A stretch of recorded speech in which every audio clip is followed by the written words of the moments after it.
All right, so let's talk about credit cards. My first exposure to a credit card was when I went to college. Discover Card bought my name off of a list somewhere, probably from the college itself, and sent me a letter with a credit card in it, pre-approved for $1,500 balance limit. Not a lot of money, right? But as a college kid, thought, wow, that would be great.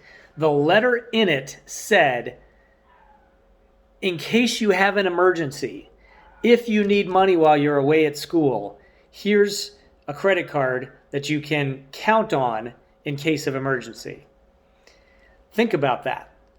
The way they positioned it was, if you ever need it, if you need more money, here you go. This is basically free money that you can pay us back in little bits, and we'll call it good.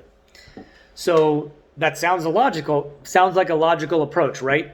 I'm going 2 hours away from where I live. If I have a problem with my car, some other sort of emergency that I don't have cash to pay for, and I certainly didn't when I was in college, here's the solution: Discover Card.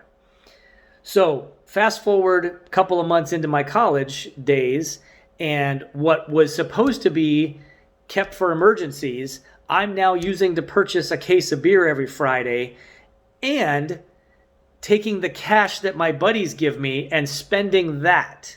I'm not even smart enough to take the money that they're paying me for their part of the beer and putting it towards my Discover credit card bill. I'm taking that cash and spending it. Ridiculous. Now, I was 21 years old at the time, so I can chalk some of that up to ignorance, which is why I'm doing these videos. There's a lot of things I wish I would have learned a lot sooner in life, and I'm hoping that you can learn from my mistakes. So that would certainly be one of them. The reason the credit card companies are sponsoring golf tournaments and sports stadiums around the world is that they are making tons and tons of money off of their customers. When you pay 22% interest on an item that you have to have, you are losing the game, and you are helping to fund the MasterCard Stadium somewhere in the US. It's as simple as that. In fact, I'll give you an example. If you think that you need a new Apple Watch, Series 6, latest, coolest thing, right?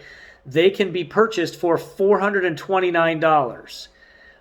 If you have the cash, it costs you $429 plus tax. If you put that on a credit card and you pay 22% interest, guess what?